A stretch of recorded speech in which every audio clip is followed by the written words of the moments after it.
Hello, listeners, and welcome to an emergency episode of Cognitive Dissonance. As usual, I'm your host. I'm Jacob Shapiro. I'm also a partner and the director of geopolitical analysis at Cognitive Investments.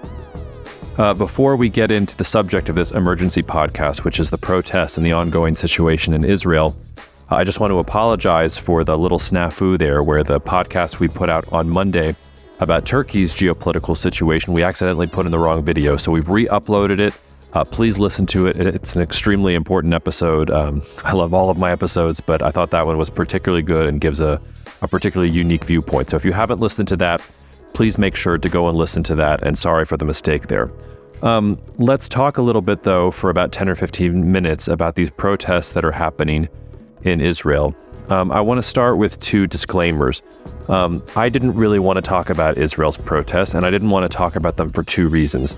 The first is I'm painfully aware that my name is Jacob Shapiro, and I don't want to be another Jewish talking head talking about what's going on in Israel. One of the reasons I don't want to do that is because I am not Israeli. I thought about making Aliyah at one point. There was a time in my life where moving to Israel was something that was very attractive to me, but I ultimately decided against it for reasons that we can get into if you ever meet me on the street and want to buy me a beer. But I'm American. And I find that American Jews think that they are entitled to opinions about Israel or opinions that they think Israel should take into account, ideas about how Israel should develop as a society. And it's just none of our business. It's none of my business. It's their own country. And Israelis have to figure out many of these issues for themselves. So I try to be objective in everything that I do, but I don't want to come across as with the word should, or thinking that Israel should do this or should do that, or why is this terrible or why is this good. That's not my position, and I have no real leg to stand on, and I didn't want to join that cacophony. The second reason I didn't want to talk about it is that it's very hard for me to be objective. This is a deeply personal subject for me. My father's family were Holocaust survivors, and his parents happened to come to the United States after the war, but to the extent that my family survived the Holocaust, it was the ones that made it to Israel, either before the war or after the war, that really survived what happened during World War II and happened under Nazi Germany's rule. So I have cousins in Israel. I have a lot of love for Israel as a national project. It's hard for me to be objective about it because, there are members of my family who are alive specifically because the state of Israel gave them a safe place after the world was not a safe place for Jews. So all that's in there, and I'm going to now put it all to the side and try and give you my most objective take on what's going on. It's a fairly depressing take too, which is the reason I didn't want to do this. But my podcast producer needled me and pointed out that, I have a lot of experience here and a lot of knowledge to share, and that's the whole point of this podcast. So just because just because it's a little bit uncomfortable for me to talk about this is not a good excuse for me not to address it head on, especially with the way that events are progressing. Now, I am recording here. It is 2:01 p.m. U.S. Central Time here in New Orleans, Louisiana. We are going to publish this first thing in the morning. The latest update right now is that Israeli Prime Minister Benjamin Netanyahu appears to have superficially, at least, succumbed to the pressure of the protesters. So he came out this evening, Israel time, and said that he was going to pause the country's reform of its judicial system until the next parliamentary session. One of the things that is happening with that agreement, though, first of all, it's going to be taken up in the next parliamentary session, so it's not going to be that much of a delay. He's not withdrawing the judicial reform. He still says it needs to happen. Second of all, apparently Itamar Ben-Gvir, who is this far-right leader of Otzma Yehudit, is going to get to form a national guard under his national security ministry. So arguably one of the most center-right religious components of the coalition is getting to manage the National Guard underneath him as a part of the agreement to postpone the judicial reform. And that really sums up the entire issue here. The center-right and its unholy coalition, let's call it that, with the religious right, they control the situation in Israel right now. And we can try and window dress it all we want, but that really is the situation. Okay, so first, how did we get here? When Israel was founded, it was not founded as a religious state. If anything, it was a profoundly secular state. Jews were thought of more, I don't want to say as an ethnic group because Jews have always been more than that, but when Theodor Herzl was imagining a Jewish state, he was imagining a place that Jews could be safe. And certainly there was this idea that a majority of the people in the state would be Jewish. But the far right and the religious, they were really isolated. When you look back at the founding of Israel, the disagreements were between the secular left and the secular right. And the secular left was overwhelmingly powerful in Israel for most of the first 50 years of Israel's existence, give or take. The Labor Party was the party that called the shots. There were occasional moments where Likud was able to bust through, or occasional moments where Labor was not the dominant party. But really up until the early 2000s, the left and the center left and the Labor Party was the dominant political force in Israel. Now, what's been changing? It's simply demographics. The picture of Israeli society has changed remarkably since 1948. In 1948, you had all of these Jewish migrants coming from around the world. And it wasn't just Europe, although many of these people were refugees of Europe and of World War II. You also had, in the 1950s and 60s and beyond that, refugees from Middle Eastern countries who, after the State of Israel was founded and after Israel won its War of Independence, countries like Iraq and Egypt and Syria and Algeria became more uncomfortable places for Jews to live. So even in Kurdish parts of the region, there's some beautiful Kurdish melodies that I love listening to that were really about Jews living in parts that we would call Kurdistan today. But all of those people have basically come to Israel, and Israel became this melting pot of a lot of different Jewish communities around the world. The other thing, though, that's happened over that time period is that the parts of society in Israel that have had the most children, and this mimics demographics in most parts of the world, are the poorer parts of the society. So poor people tend to have more children. And in Israel, the poor parts of the society are the ultra-religious right, and the Arabs, the Israeli Arabs, who have been historically, I don't want to say disenfranchised because they've been allowed to vote, but really have not participated fully in Israeli democracy. Until 2021, no Arab party had actually really served or agreed to help form a coalition government in Israel. I'll get back to that in a second. But when you look at Israel's demographics in general, that's the cause of what's going on here. So instead of a melting pot society that had to put aside its differences and fight for survival, and which was broadly aligned on the idea of a secular state where Jews could be safe, you now have this influx of, or really this growth of religious Jews who think of Israel not just as a political project, but as a religious one, and as the culmination of, or the fruition of, some kind of promise of redemption in their holy land. And it's the most extreme portions of that religious group in Israel have the most children. They have 8, 9, 10 children, and they don't actually, some of them don't even recognize Israel's government. They find that, engaging in politics is actually somewhat sacrilegious when you get down to it. So that's one of the things that's been changing. It's also, Israel got a fair number of Russian and Ukrainian Jewish immigrants over the last 20 or 30 years. And this is one of the strange places where difficult circumstances create strange bedfellows, because for a while, and this group is led by Avigdor Lieberman, these center-right Russians and Ukrainian Jews, they were largely center-right, but they weren't religious, they were secular. And they find themselves caught between aligning themselves with other secularists who are mostly on the center or the center-left, but are still very, very hawkish about issues with Israeli Arabs and with the Palestinians and the status of Palestine going forward, but they want nothing to do with the religious right. And they've gone from being a relative kingmaker in Israeli politics to being something of a sideshow. The kingmaker right now is the far religious right in Israeli politics. And I don't know how many elections Israel has to have in order for this to be clear. Israel's had something like 4 to 5 elections just in the last couple of years because they keep on expecting there's going to be a different result.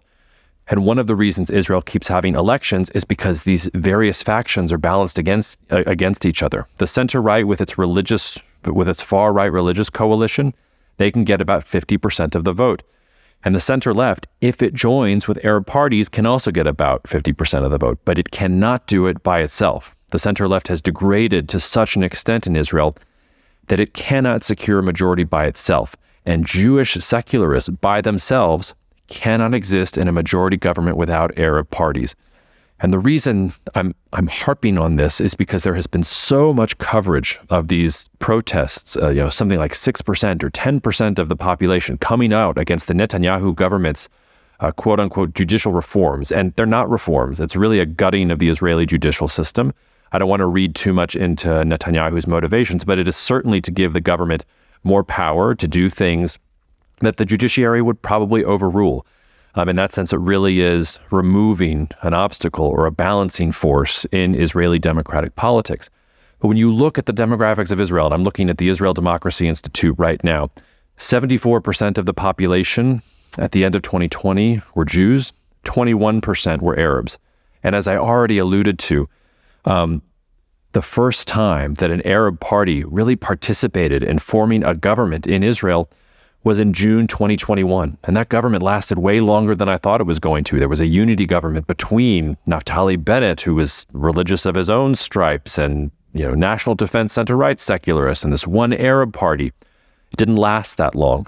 And one of the reasons I'm emphasizing this is because when you look at the pictures, when you see all the coverage of the protesters that are coming out into the streets against the Netanyahu government, they're mostly center-left white Jews, to put it really, really bluntly. And if you don't believe me, just go to Haaretz, which was really, at one point in time, the real bastion of the center-left in terms of its media source, its newspaper of record. And I'll just read you a recent article from Haaretz. One of the things that it talks about is about how there are so many different protesters in the streets. We have economists and media personalities and physicians and educators and even some rabbis, high-tech workers, high school students, everybody else. But who's missing in the protests? It's the Arabs. The Arabs don't feel like they're a part of this. If you look at the flags that are being waved, they're all Israeli flags. The signs are all in Hebrew. We're talking about people, or we're talking about secularists in Israel that either didn't come out to vote against Netanyahu's government, which, they got elected. They got the majority. They're the ones that are actually able to cobble together a majority of their own right. There's no signs in Arabic. There's no talk about, okay, well, what issues are we going to make better for the Israeli Arabs? How are we going to help their societies? How are we going to deal with settlements? How are we going to help this intractable occupation that is still ongoing in the West Bank and the intractable security situation that is in the Gaza Strip by virtue of the de facto blockade that Israel maintains, with Egypt's help, I might add, that Israel maintains over the Gaza Strip? The moment I will get excited about these protests, and I will tell you that something is truly changing in Israeli society, is when everybody that is out there protesting against Netanyahu's judicial reforms realizes if they really want to take Netanyahu down, if they really do want to remake the Israeli state as one that can be a safe place for both Jews and Arabs in the 21st century, in the way that it was a safe place for Jews in the second half of the 20th century, they have to align themselves with these Israeli Arab parties. They have to align themselves with the parts of the population that are not Jewish. Now, the secular founders of Israel thought that that was possible. They thought that if they established a large enough Jewish majority, the ethos, the democratic principles, the liberal democratic principles that they would instill would allow those Jews from a position of strength to work and compromise with the non-Jewish parts of the population. And they thought that they could maintain that Jewish majority, maintain Israel as a safe place for Jews without necessarily mandating that laws have anything to do with religion, that the Torah be anywhere a part of law, that ultra-Orthodox Jews should get any special exemptions from things like military service or any special dispensation for services and taxes and things like that. And that's just not the direction that Israel is going in. If you've been following me for a long time, you know that I often... I often de-emphasize the role that demographics play in predicting things. I do that because I think demographics are incredibly hard to predict, especially using them 5, 10, 20 years down the road. If you look at UN population projections, for example, they have a low, medium, and high variant, and I can literally cherry pick from any one of those data sets and make whatever argument I want with demographics going forward. It's one of the reasons I'm so anti-using demographics as a crystal ball, as a magic 8-ball, as some other geopolitical practitioners do. But when it comes to analyzing these protests in Israel, demographics is exactly what you need to be looking at. Because, the portions of the Israeli electorate that are growing, it's the most conservative, the most impoverished, the most religious elements of society. Those are the ones that are growing the most. And you're seeing that at the ballot box. You are seeing Israel is becoming a more religious place from a Jewish perspective. It's also becoming, as the Arab population grows, it's becoming more and more frustrated with its lack of representation. When the Arab population was a smaller segment of society, that was one thing. But again, Israeli Arabs make up something like 21% of of Israel's population today, and that's the Israeli Arabs. That's not counting the Palestinians that are in the West Bank, the Palestinians that are in the Gaza Strip, where I don't want to make this about the occupation and how Israel's going to deal with integrating or not integrating those people in general. But when you put all of the Arabs that are living in the West Bank and the Gaza Strip on top of the 21% of Israeli Arabs, suddenly it's a lot more even. I think it's still a small majority, Jewish majority, but it would be relatively even. It's one of the reasons that Israel is not going to just integrate the West Bank and the Gaza Strip, which in some ways would make the most sense. Give them access to democratic rights and let the democracy flourish in and of itself. Which all lands me on this conclusion, which is I don't think these protests are that big of a deal. I think you have secularists and the center left and the far left in Israel. They are protesting against Netanyahu, and maybe they will be able to get enough groundswell of popular support to prevent him and to prevent the Netanyahu government and future center-right governments from doing this to Israel's democracy. But I would view this more as mourning something that was lost rather than actually being able to change something, because I see no sign that the secularists and the center left and the Avigdor Liebermans and all those other strange bedfellows that don't like this current coalition government, I don't see that they are demonstrating any willingness to work together to change Israeli society.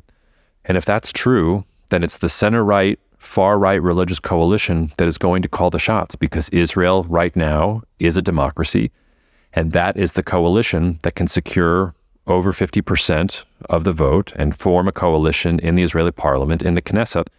And as the demographics continue to change, that majority will increase more over time. So I think you will eventually see protest fatigue here, and whether it's Netanyahu or some other leader of this center-right, far-right religious coalition that comes into power, that's going to be the dominant political faction in Israel unless these secularists and unless the Arab parties can get together.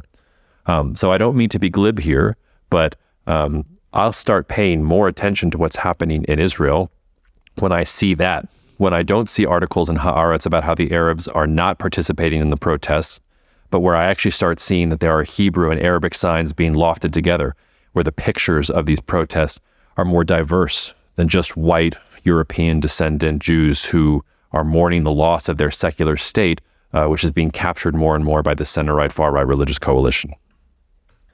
Two last thoughts I want to leave you with. The first is that I hope that everything I just said is wrong.